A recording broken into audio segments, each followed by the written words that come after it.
Hello जी, क्या हाल चाल है आपके? काफ़ी दिनों बाद आज मैं एक वीडियो रिकॉर्ड कर रही हूँ। कल ना मैंने इंस्टाग्राम पे एक Q&A करा था।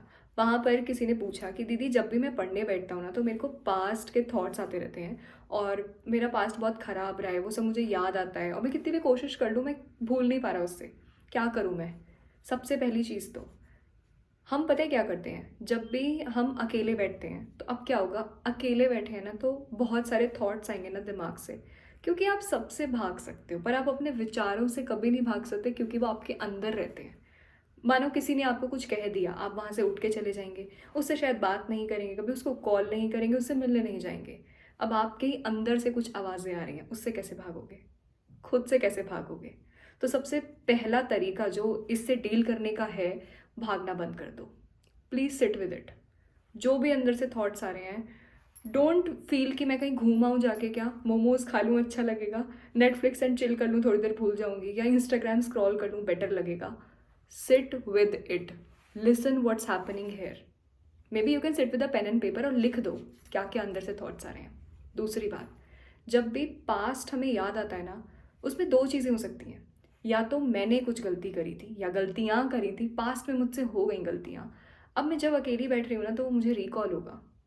Once for all accept it, और खुद में ना एक्सेप्ट कर लो और कहो खुद से कि हाँ मुझसे वो गलती हुई थी। अब मैं नहीं कह रही आप दूसरों के सामने जाकर सबको जाकर बता दो हाँ हाँ मुझसे ना वो वाली गलती हुई थी। Accept within your own self. For example, जब कोई बच्चा पढ़ाई मन से बेमन से पढ़ाई करी, एग्ज़ाम दिए, फेल हो गया, रिजल्ट आता है ना, वो पता है एक्सेप्ट क्यों नहीं कर पाता? क्योंकि वो उससे भाग रहा है। वो सबसे झूठ बोल सकता है, मम्मी पेपर टफ आया था, वो कॉपी चेक नहीं हुई थी ठीक से। मन मन में वो जानता है कि मैंने मक्कारी करी थी कहीं कहीं, मैं वहाँ पढ़ सकती थी पर मैं सो गई थी, मैंने इंस्टाग्राम स्क्रॉल करा था, मैं वहाँ घूमने चला गया था। उसको पता है कि गलती मेरी थी, पर वो उसमें ये करेज नहीं है कि वो उसे एक्सेप्ट कर ले खुद के सामने भी।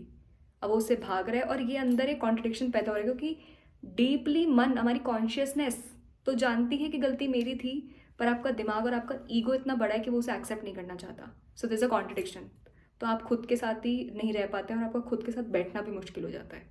तभी आप रिजल्ट आते, एक बार मान लो कि हाँ मेरी गलती थी, मैंने पढ़ाई नहीं करी इसलिए फेल हो गई थी, इसलिए फेल हो गया था। खुद से कहो, you will feel way better, I promise. मैं वहाँ रह चुकी हूँ और ऐसा कर चुकी हूँ तभी बता रही हूँ।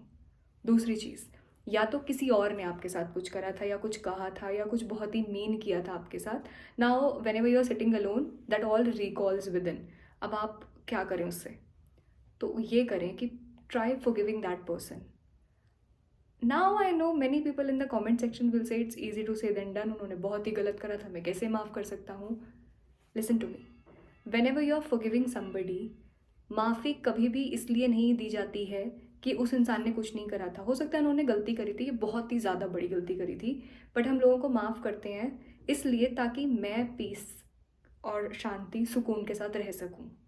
जब आप एक बार के लिए सोचते हो चलो ठीक है यार, माफ़ कर देती हूँ उसको, उसने बहुत बड़ी गलती करी थी, उसने बहुत ही मीन किया मेरे साथ, बट अब मैं ऐसा सोचती हूँ कि उसके भी कोई सर्कमस्टांसेस रहे होंगे, I forgive that person. Because you, don't you think कि you also deserve to live with some peace? क्योंकि कोई इंसिडेंट होता एक बार है, और कोई कुछ भी हुआ, सिचुएशन एक बार हुई, हमने उसको इतनी बार मन में रिकॉल करा, 10 बार 20 बार, इसको बताया उसको बताया, मन मन में सोचते रहे, रिकॉल होता रहा।